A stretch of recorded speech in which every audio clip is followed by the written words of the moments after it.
Hi everyone, welcome to DIY Ideas. So today I'm going to show you two different types of a bookmarker that you can have. So this one has an elastic band on the back, and that way it's perfect for traveling because it stays on there.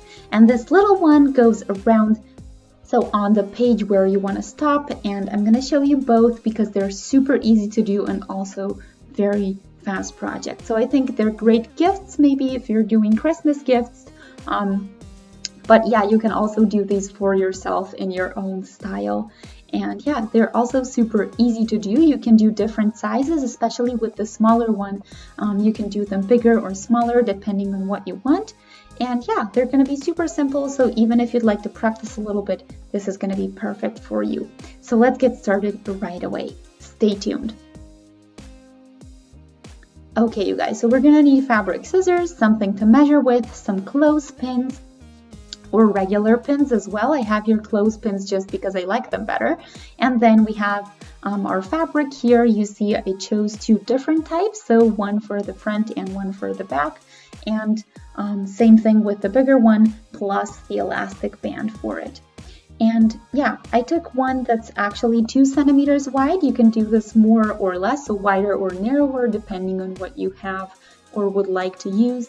But I do recommend using the 2 or 3 centimeter ones simply because they're easy to work with.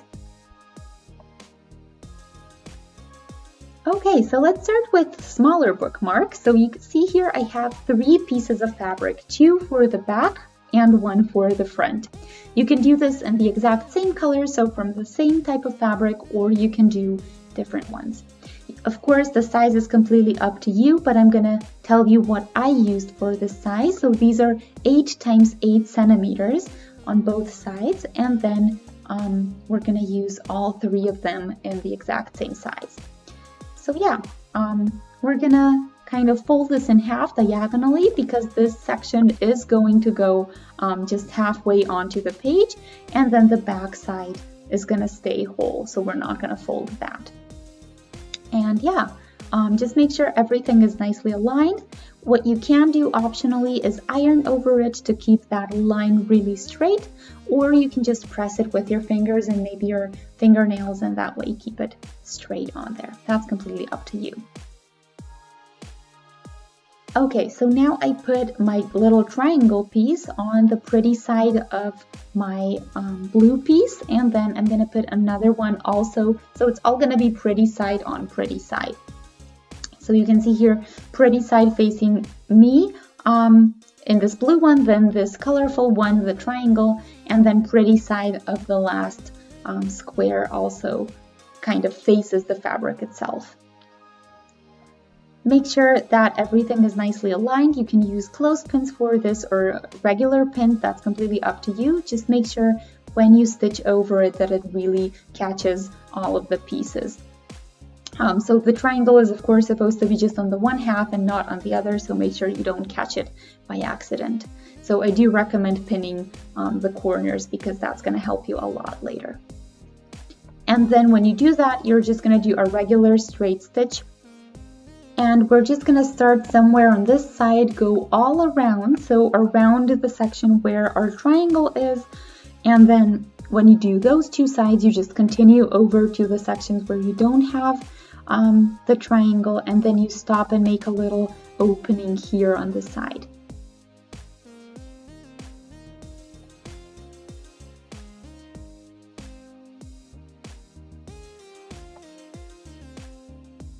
Now you can cut out or cut off the excess fabric on the corners. That way when you turn them inside out, they're going to be really pointy and really nice. And yeah, now what we want to do is turn everything inside out through this mini opening that we have. It's going to take a while because it's so small, but make sure you're patient so that you don't rip any stitches, and it is going to work with you as long as you're taking your time and doing it carefully.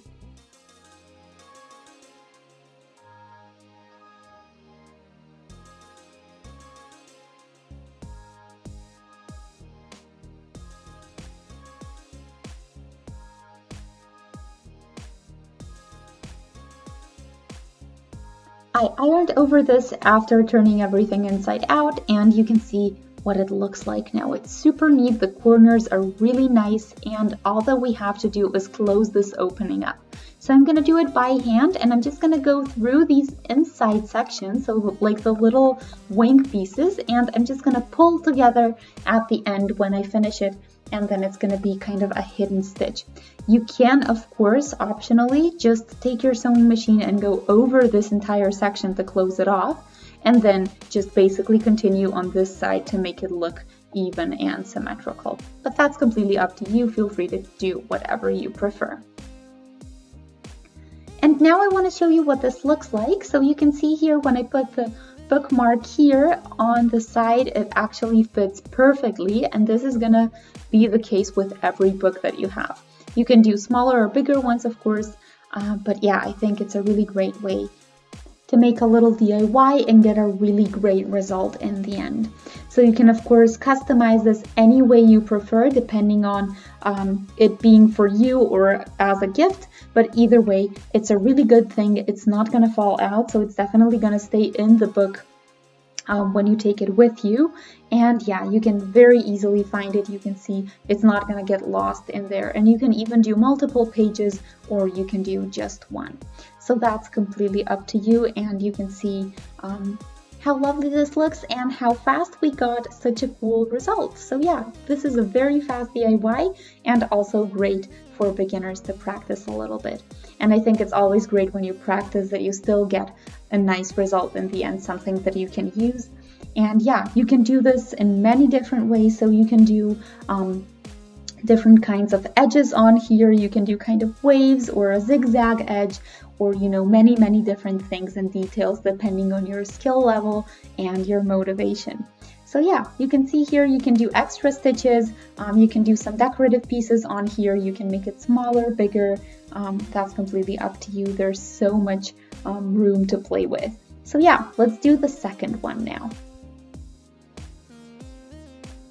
Okay, you guys, so in this case, we're going to measure our book to see or to make the size that we need. So this is a little bit more difficult if you're making this as a gift, but even if you make it bigger or smaller, it's going to fit most books.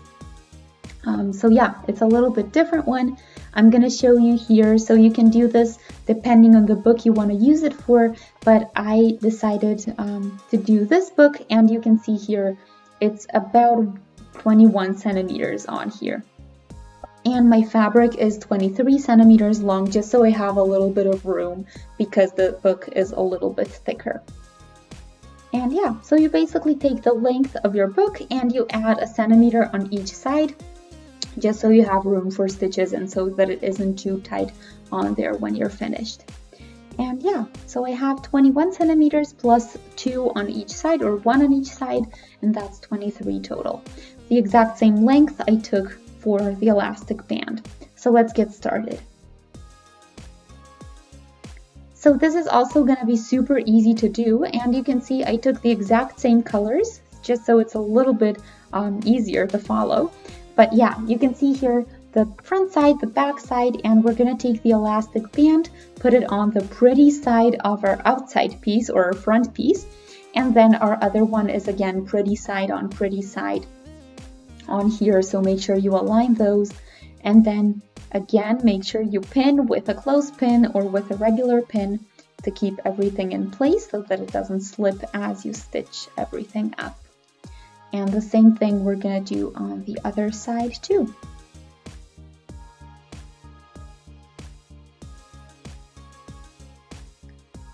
And now when you do that, you're just going to do a regular straight stitch again, same thing, so all around, longer sides, and then on either side I'm going to do it on the longer here, leave a little opening.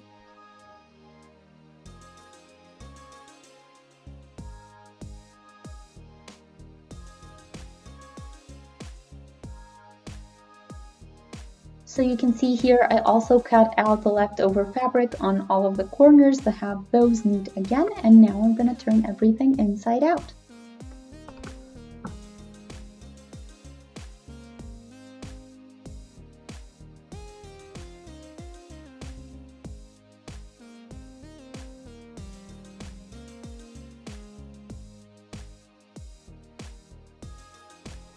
So after I turned everything inside out, I ironed over it again just to have everything stay in place, and you can see what it looks like now. So the pin here on top has a purpose, and it's closing the opening that we have.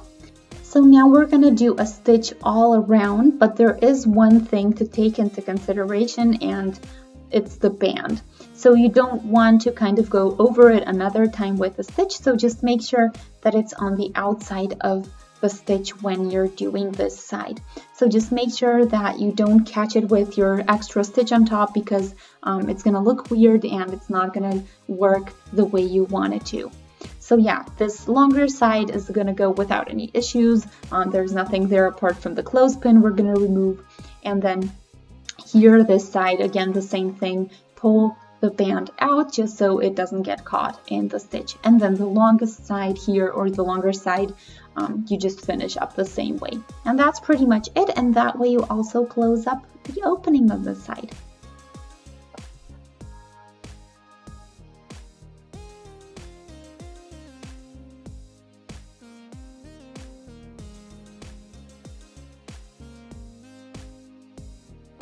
So now after you've done this, you can see here the finished bookmark, and I'm going to show you how you can use this one as well. So for example, if I stop somewhere around the middle, then I can just kind of pull it over and have it stay on my book that way. Make sure that it's kind of in the middle of the page. And yeah, that's pretty much it. So you can have the band on the outside or the marker on the outside, that's completely up to you. And yeah, you can see what it looks like from the inside as well. So you can use it both ways actually. And if your elastic band gets kind of stretched out, you can of course change that up and basically have a completely new bookmark all over again. So I think this is a really great option if you tend to read when you travel, because this way it's almost impossible to lose the page where you were at, because there's simply no way for the bookmark to kind of slip out or do anything weird. So when you put something inside, at least in my experience, when I put something inside, sometimes it kind of slides out. This can happen with this. And yeah, I hope you guys enjoyed the video. Feel free to shoot a thumbs up if you did. If you'd like to see more, you can also subscribe to our channel. And apart from that, yeah, thanks for watching DIY Ideas. Feel free to post any feedback in the comment section. That's as always below the video. And yeah, let me know which one you prefer, if you've used one or the other, if you've made one or the other, and I'll see you next time. Bye!